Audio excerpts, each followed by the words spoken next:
ओम शक्ति पराशक्ति। आगामी काल में अडिगलार को देख पाने का अवसर नहीं रहेगा। उस समय हमारे कुछ अच्छे कर्मों के फलस्वरूप अडिगलार से मेलजोल और निकटता का अवसर मिला, ऐसा अपने आप को सांत्वना देने का जमाना आएगा और कुछ दिनों में आप सब अडिगलार के निकट नहीं जा पाएंगे। ओम शक्ति। गुरु चरणन को बारंबार प्रणाम। क्या भाई, क्या बात है? आज कोई खास बात? पैणी की पहाड़ी में हलचल मचा हुआ है, ऐसा एक पुजारी ने दूसरे से पूछा। तो दूसरे का जवाब, ओह, आपको इस बात की जानकारी नहीं है क्या? सुना आज मेलमरवत्तूर से अडिगलार आ रहे हैं। देखो, चारों ओर बहुत सारे लाल वस्त्रधारी मौजूद हैं। तो ऐसी बात है, ना समझ लोग क्यों एक साधारण मनुष्य को इतनी अहमियत दे रहे हैं? मेरी समझ से परे है। आप जो कह रहे हैं सही प्रतीत हो रहा है। ऐसा दोनों पुजारी एक दूसरे से आपस में बातें कर रहे थे। इस वार्तालाप को सुन रहे एक लाल वस्त्रधारी सेवक ने इन पुजारियों को दिव्य श्री बंगारू अम्मा के विषय में और मेलमरवत्तूर में मां आदि पराशक्ति अम्मा के रूप में अवतरित होकर कृपा बरसाने के विषय से अवगत कराया।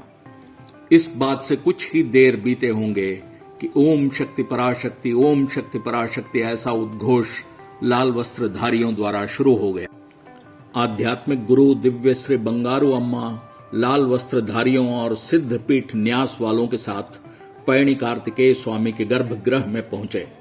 उनके पहुंचते ही उनको आदर सत्कार के साथ स्वागत कर मंदिर के अंदर ले जाकर आए हुए सब लोगों को गर्भगृह के सामने रहने वाले अर्ध मंडप में विराजित करवाया।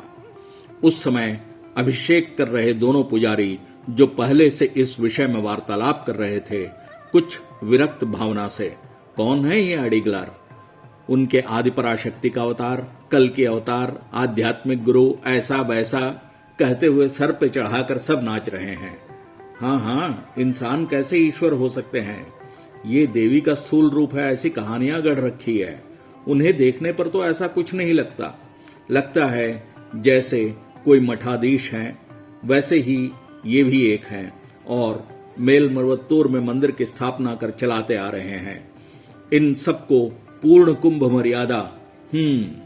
ऐसे दोनों पुजारी बारी बारी से मन की भड़ास निकाले जा रहे थे। गर्भगृह में कार्तिकेय स्वामी का अभिषेक चल रहा था। कुछ देर में वे दोनों पुजारी आध्यात्मिक गुरु दिव्य श्री बंगारू अम्मा के बैठे हुए जगह को देखते समय दोनों को एक बिजली का झटका सा लगा।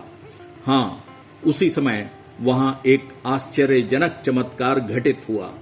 दोनों के मुंह से आवाज नहीं आ रही थी। अम्मा, ओम शक्ति माता, ऐसा दोनों अश्रुपूरित नेत्रों के साथ बुदबुदा रहे थे। अपने द्वारा देखे गए उस अद्भुत दृश्य को उन पुजारियों में से एक ने लाल वस्त्रधारी सेवक के पास रोते रोते बताया। ओम शक्ति बंगारू अडिगलार अम्मा के दोनों नेत्रों से एक बहुत ही तेज लिए हुए अद्भुत सा प्रकाश निकलते हुए हमने देखा।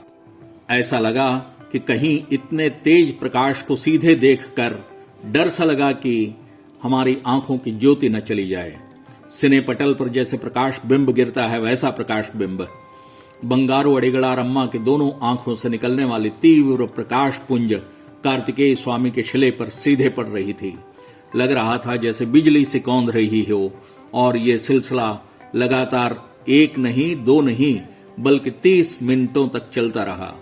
उस प्रकाश पुंज को जैसे ही मैंने छूने की कोशिश की, बिजली पर हाथ पड़े तो जैसा झटका लगता है, वैसा ही झटका महसूस हुआ और मैंने तुरंत हाथों को वापस खींच लिया। पता नहीं किस जन्म में आप लोगों ने क्या क्या पुण्य कर्म किया है, अम्मा ने आप लोगों को यह दृश्य दिखाया, ऐसा लाल वस्त्रधारी सेवादार ने कहा। पुजारी ने कहना जारी रखा। उसी समय एक और अनोखा दृश्य भी मैंने देखा। थोड़ी ही देर में बंगारू अडिगलार अम्मा के चारों ओर बैठे लाल वस्त्रधारी कोई नजर नहीं आ रहे थे। बंगारू अडिगलार अम्मा की गोद में गणेश और कार्तिकेय स्वामी बाल रूप में बैठे हुए थे। अय्यप्पा, पराशक्ति और कुछ और देवगण बैठे हुए उस आनंदमय और अद्भुत दृश्य को देखने को मिला। लाल वस्त्रधारी सेवक भावनाओं के वशीभूत होकर ओम शक्ति पराशक्ति का उद्घोष करने लगे। आप सब बहुत ही पुण्यवान आत्मा हो, इसलिए अम्मा ने आपको ये वाकया दिखाया। इस घटना के बाद ही बंगारू अडिगलार अम्मा कौन है, इस बात की सच्चाई हमारी समझ में आई। नहीं, बंगारू अम्मा के निकट बैठे सभी लाल वस्त्रधारी एक दैवीय परिवार के रूप में हमें दिखाई दिए, ऐसा पुजारी ने कहा। ये सारा घटना चक्र एक नाटक के मंचन के समान हुआ और ऐसा प्रतीत हुआ कि पैणी पहाड़ी के कार्तिकेय स्वामी के विग्रह को सर्वशक्तिमान मां आदि पराशक्ति ने खुद आकर अम्मा के रूप में दिव्य शक्ति का संचार करने के लिए आई है, और यही सच्चाई भी है। लाल वस्त्रधारी सेवक, इस अवतार वाले समय की आध्यात्मिक यात्रा में अम्मा द्वारा दर्शाए गए चमत्कार अनेकानेक हैं। पुजारी, ओम शक्ति ये कोई साधारण मनुष्य नहीं है, निश्चय ही मां आदि पराशक्ति के अवतार हैं। इस कलयुग के कल के अवतार हैं। जोर शोर से फैल रहे अज्ञान के अंधकार में विनाश के पथ पर अग्रसर जन समूह को तारने के लिए आई है बंगारू अडिगलार अम्मा। जन्म के साफल्य को प्राप्त करने की इच्छा रखने वाले इन्हें गह लें, और अच्छे कर्म फल वाले व्यक्ति बंगारू अम्मा के चरणों से जरूर लग जाएंगे। हमारे जैसे दिशा का ज्ञान न होकर भटकने वाली आत्माओं को भी अडिगलार अम्मा की दिव्य कृपा मिलनी चाहिए। उस माता ने हमारी आंखें खोल दी। हम मनुष्य के रूप में जन्मे हैं, अगर वे चाहे तो हमें कुछ भी समझ में आ जाएगा। उनकी महिमा का हमें आभास होगा। कुछ दुष्टों के दुष्प्रचार के चलते ही हमने अडिगलार का आंकलन कम करके देखा। हमारे कर्म जनित दोषों ने हमारी मति भ्रष्ट कर दी थी। आने वाले समय में बंगारू अम्मा कौन है ये दुनिया समझेगी। हमें इतना जो समझा दिया वह हमारा अहोभाग्य है, ऐसा सब भर्राए हुए स्वर में निरंतर बोलते जा रहे थे पुजारी। इसे सुनने वाले लाल वस्त्रधारी सेवक के नयनों से भी अश्रु की धार निकल रही थी। इन शिलाओं की पूजा केवल मनुष्य, पशु, पक्षी ही नहीं बल्कि कुछ दुष्ट आत्माएं, मांत्रिक और जादूगर भी अपने स्वार्थ के लिए करते हैं। अम्मा ने अपनी एक दिव्य वाणी में एक सेवादार से कहा था, हे पुत्र, जब अडिगलार तुम्हारे इलाके में विजय यात्रा कर रहे थे तो क्या हुआ था मेरे पुत्र? मंदिर के शिला को नजर लग गई थी। अडिगलार की दृष्टि जैसे उस पर पड़ी तो बालक के आंखों से एक तेज प्रकाश पुंज निकला और शिला में समाने लगा, जिसे एक पुजारी ने देखा।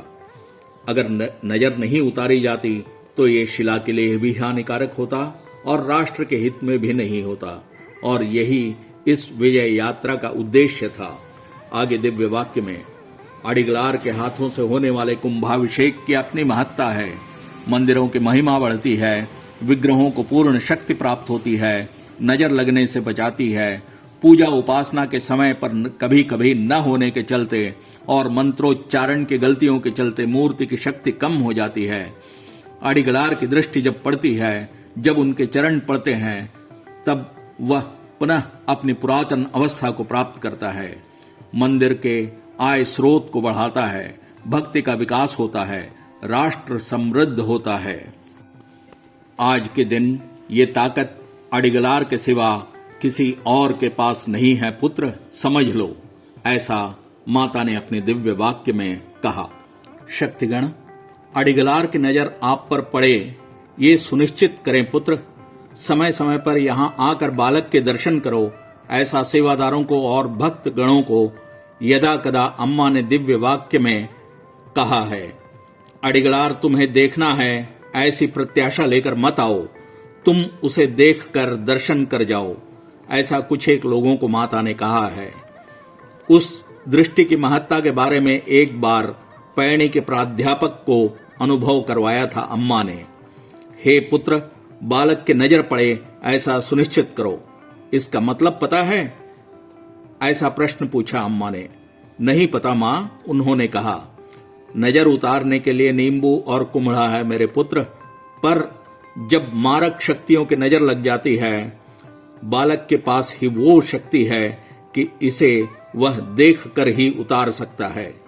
इसलिए हे शक्तिगण, कम से कम महीने में एक बार मेलमरुवतुर सिद्धपीठ आकर दुष्ट शक्तियों से बचाकर भाग्य के लिखे को बदलने की ताकत रखने वाले अडिगलार के चरण कमलों के शरण में आओ, उपासना करो और लाभान्वित हो। इस प्रक्रिया में कुछ देर अम्मा के सामने खड़े रहने का अवसर मिलता है और अम्मा की नजरें हम पर पड़े और हम सुख, समृद्धि और शांति के साथ रहें, ऐसी कोशिश करो।